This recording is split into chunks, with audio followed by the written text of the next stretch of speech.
Wanted to make a video showing refinishing 3/8 hardwood. I've seen a lot of conflicting information online about, whether they can handle drum sanding or if you got to use an orbital sander. This will be my second time doing some 3/8 hardwood. This is red oak. So just wanted to make a quick video to show you guys so that you can kind of learn from what I've done and see if it'll work for you too. This will be the space that we're doing. You can see there's definitely some staining on these floors. I did go ahead and remove the doors, remove all the baseboards, remove the air vents, grills, just so I can get as close as possible. So we'll be doing that room, this little hallway room here, and then this is kind of like the living room, dining room. So we've got a little border here, we're gonna go around some tile, and then this area here is where I laced in some new flooring where there was some linoleum down here before.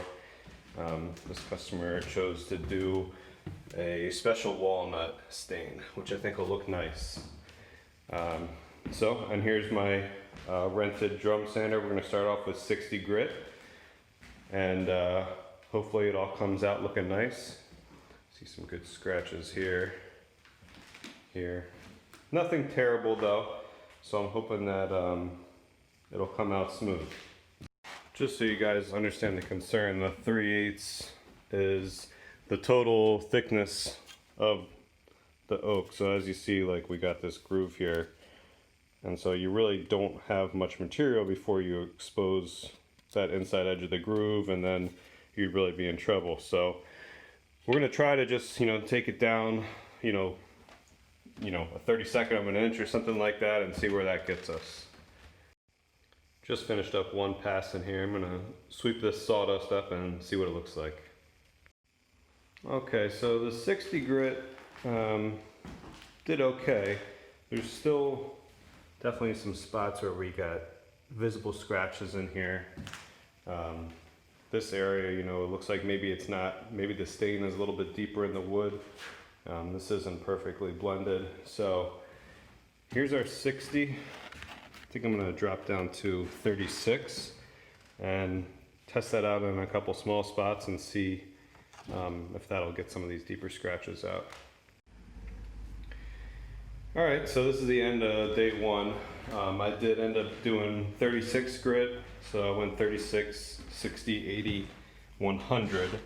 And obviously I got to go back and do all the edges, but it came out looking nice. There's definitely some kind of light staining that must have been from just foot traffic previously. Let's get back into focus, huh? It's not terrible, but it is noticeable. I'm hoping that once the stain goes down, you won't notice it as much. And then kind of these little marks here too, which I don't know if that's from a floor joist below, or maybe if that was from tack strips from when the carpet came up, but there's two of them through here. This area, still you can see, a difference.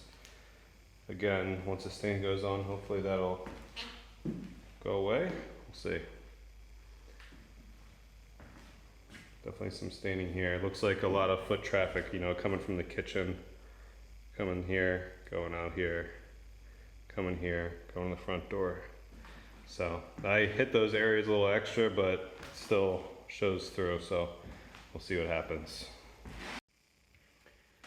All right, so I think we're pretty much there.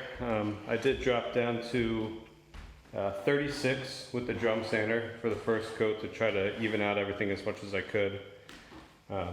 So 36, 60, 80, 100, 120, and then I went around and did the same thing with the U-sand for the edging sander, so you get real nice and tight to the walls. And then I also did some filler, some wood filler where we had some big cracks and stuff like that. So this is supposed to be stainable, so we'll see how that turns out with the stain we're going with, which is a Minwax oil base special walnut.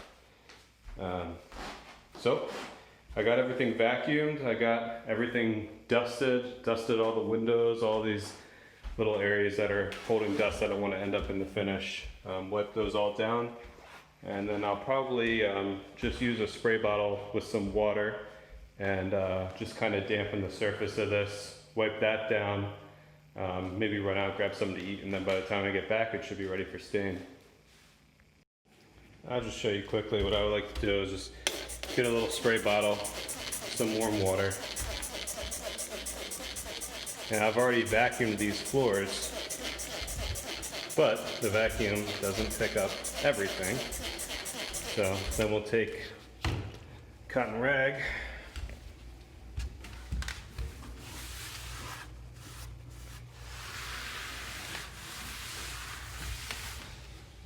and you see we get some dust on there, some of the sanding dust. So we got up a lot of dust so far. The other thing this does is open up the pores of the wood, help it accept the stain a little bit better. You can see some areas already kind of drying out there. And I got the heat on too at 72 degrees, which, you know, if you can keep it warm in here, that'll also help out with the acceptance of the stain and leveling and all that. All right, everything dried out, came back, went ahead and stained this part by hand with a rag. And since this was lighter before, I just stained some of those boards with one coat. I'm gonna let that dry, and then I'm gonna start wiping on the rest of this and go back over this. So hopefully it'll kind of create the illusion of the blend a little bit nicer. So we'll see if that works or not. Here's our stained flooring after about 36 hours of drying. Turned out nice, it's got good color. Look at the lights here, and it's definitely got a bit of a reddish tone to it, but I think part of that is from the lighting. But overall looks good. Scratches came out pretty nice. Remember we had some big scratches over here. You still see a little bit right there. But for the most part it looks good. And the staining in the traffic areas really largely went away. So we'll see what it looks like after first coat of polyurethane, which we got coming up right now.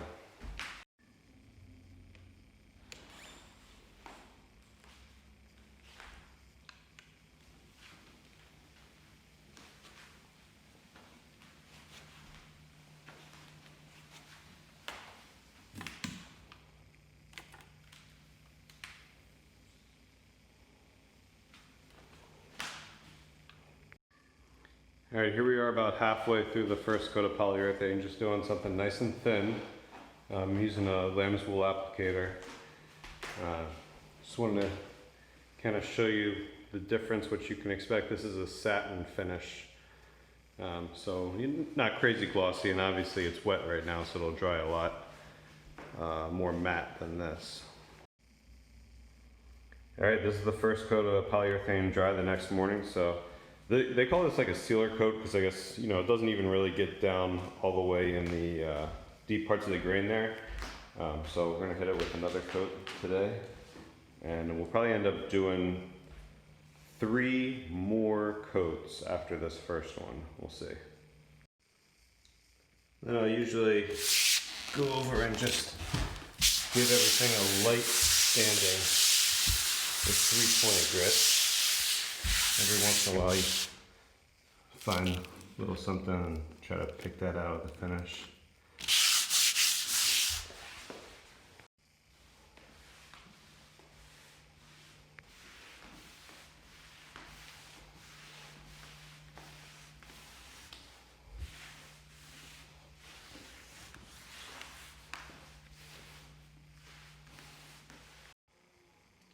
All right, here is the second coat dried, and the finish looks nice, the satin finish.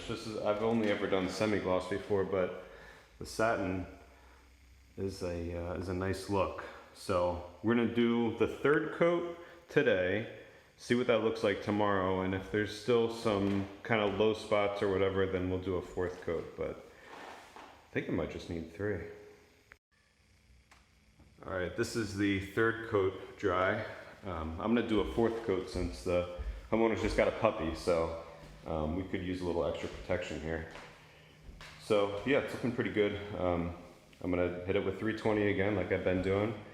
Vacuum up the dust, and then I'll go for the 4th coat. All right, here it is. So this is the 4th coat, all dry. It's been drying for 2 days. Just started throwing some baseboard and shoe molding around here. Covered all the gaps nicely. This blend definitely kind of evened out, leveled out more as the additional coats went on, so I don't think you really notice it too much. And overall finish, the smoothness, really happy with. So you can do it. I'm gonna finish doing the shoe here and then clean up.